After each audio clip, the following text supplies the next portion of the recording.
आ जाओ भाई, जुड़ जाओ सभी मेरे प्यारे साथियों। आज हम बात करने वाले हैं एक ऐसे लेआउट के बारे में जो आपके यूआई को परफेक्ट ग्रिड में अरेंज करता है। और उस लेआउट का नाम है grid layout. Grid layout basically एक ऐसा कंटेनर है जिसमें आप अपने व्यू, जैसे बटन होता है हमारा, टेक्स्ट व्यू या इमेज व्यू या कोई भी ऐसा व्यू हो, को रो और कॉलम के फॉर्मेट में क्या है वो अरेंज कर देता है। बिल्कुल वैसे ही जैसे एक्सेल में हमारी सीट होती है, उसी हिसाब से वो रो और कॉलम के अंदर उसको सेट कर देता है। तो यही हमारा ग्रिड लेआउट होता है। लेकिन ग्रिड लेआउट सबको एकदम सिस्टमेटिकली लाइन में क्या है लगा देता है। जैसे स्कूल में मॉर्निंग में असेंबली होती है ना, जैसे सभी बच्चों को एक लाइन में लगा देते हैं, तो रो और कॉलम का जो एक्सेल के हिसाब से होता है ना, उसी हिसाब से ग्रिड लेआउट जो है वो यहाँ पे काम करने वाला अपना। एक यहाँ हम एग्जाम्पल देखने वाले हैं जिसके अंदर ग्रिड लेआउट के अंदर हम लेने वाले हैं बटन्स, लेंगे कुछ।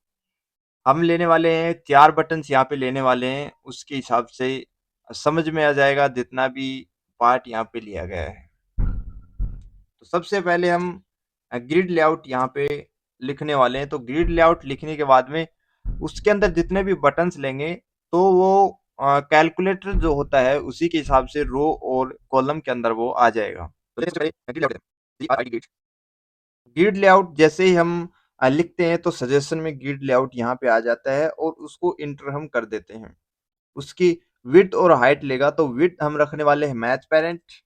जैसे जैसे टाइप करते हैं तो वैसे वैसे सजेशन में यहाँ आ जाता है, तो यहाँ से मैच पेरेंट हो गया। और इसकी जो हाइट है वो हम लेने वाले हैं रैप कंटेंट। उसके बाद में हम लेते हैं कॉलम काउंट। तो कॉलम काउंट ये होता है कि 2 कॉलम यहाँ पे आ जाएंगी और उसके बाद में जो है ऑटोमेटिकली नीचे आ जाएगा। जैसे हम इसके अंदर बटन्स लेने वाले हैं, बटन जैसे ही लेंगे तो समझ में आ जाएगा कि कैसे वो नीचे जा रहा है। तो 2 कॉलम काउंट 2 ले लेते हैं।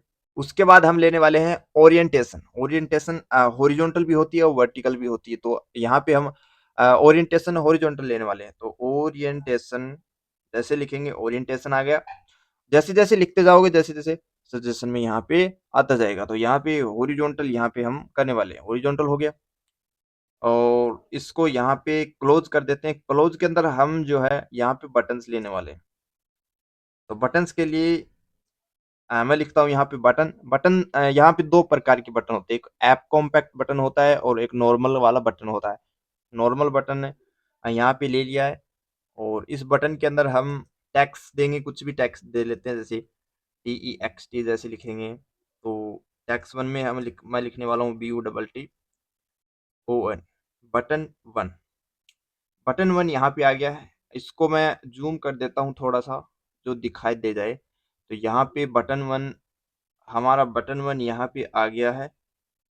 और उसके बाद में मैं इसकी हाइट और विड्थ देने वाला हूँ, यानी कितना लंबाई चौड़ाई क्या रहने वाली इसकी। तो सबसे पहले मैं दूंगा इसकी विड्थ, लेआउट विड्थ यहाँ पे रहने वाली है रैप कंटेंट, यानी जितनी साइज यहाँ पे टेक्स्ट की है उतनी ही साइज यहाँ पे हमारी हाइट रहने वाली है। जैसे बटन 1 मैंने टेक्स्ट दिया है, तो उसकी जो हाइट जितनी रहेगी, फ़ॉन्ट साइज़ जितनी रहेगी, तो उसी के हिसाब से यहाँ पे बटन्स की हाइट और विड्थ यहाँ पे रहने वाली है। तो रैप कंटेंट मैंने दे दिया है, तो इसकी जो हाइट है वो भी मैं यहाँ पे रैप कंटेंट देने वाला हूँ। लेआउट की हाइट होगी यहाँ पे रैप कंटेंट। उसके बाद में मैं इस बटन्स को क्लोज़ कर देता हूँ। हमें 4 बटन्स लेने हैं, तो कॉपी पेस्ट यहाँ पे मैं करने वाला हूँ, कंट्रोल वी। और 2 बटन्स आ गए, कंट्रोल वी और कंट्रोल वी। तो यहाँ पे ये हो रहा है कि 2 बटन्स एक ही लाइन में आ गए और उसके बाद नीचे 2 बटन्स आए हैं। ऐसा भी हो सकता था कि 2 बटन्स के बाद में हमारे जो बचे हुए बटन है वो आए, लेकिन यहाँ पे मैंने कॉलम काउंट जो है वो 2 दिया है। कॉलम काउंट 2 देने के बाद में ये होता है कि यहाँ पे ग्रिड लेआउट में यही होता है कि जैसे कैलकुलेटर में होता है या एक्सेल की शीट में जितने भी सेल होते हैं कॉलम में और रो के अंदर जितने ही हमारे बटन्स होते हैं, तो उसी के हिसाब से ग्रिड लेआउट यहाँ पे काम करने वाला है। जितने हम यहाँ पे कॉलम देंगे उतने ही यहाँ पे कॉलम बनने वाले। जैसे 2 कॉलम दिए हैं, यहाँ पे 3 कॉलम यहाँ पे अगर मैं दे देता हूँ, तो यहाँ पे 3 बटन्स यहाँ पे आने वाले हैं और उसके बाद जो अगला जो बटन है चौथे नंबर का, वो नीचे स्विच यहाँ पे हो जाने वाला है। बटन्स भी थोड़े ठीक नहीं दिख रहे, तो मैं ऐप कॉम्पैक्ट बटन यहाँ पे ले लेता हूँ। तो ऐप कॉम्पैक्ट बटन जैसे ही यहाँ पे लेने वाला हूँ, तो ऐप कॉम्पैक्ट बटन के अंदर कोई भी बैकग्राउंड नहीं आएगा। ये बढ़िया रहता है क्योंकि इसके अंदर हम अलग-अलग बैकग्राउंड या कोई भी अगर हम इसके अंदर कलर चेंज करना चाहते हैं, तो यहाँ पे आसानी से हो जाता है। तो ऐप कॉम्पैक्ट बटन सभी के अंदर मैं लेने वाला हूँ ताकि दिखने में ये अच्छे लगें। यहाँ पे ऐप कॉम्पैक्ट बटन मैंने ले लिए। अगर मैं यहाँ पे 3 अगर मैं यहाँ पे 3 बटन्स और क्रिएट करूँ इसके नीचे, अगर मान लो इसके नीचे मैं 3 बटन्स और लगाऊँ, तो ये इसके नीचे यहाँ पे आ गए। तो कैलकुलेटर हमारा है, वो ऐसे ही बनाया जाता है या और भी बटन्स जो होते हैं, वो ऐसे ही यहाँ पे बनते हैं। जैसे आप एक कैलकुलेटर ऐप बना रहे हो, तो आप चाहोगे कि बटन्स एकदम जो है लाइन में हो, रो और लाइन में। वहाँ ग्रिड लेआउट जो है सबसे बेस्ट चॉइस यहाँ पे रहने वाली है।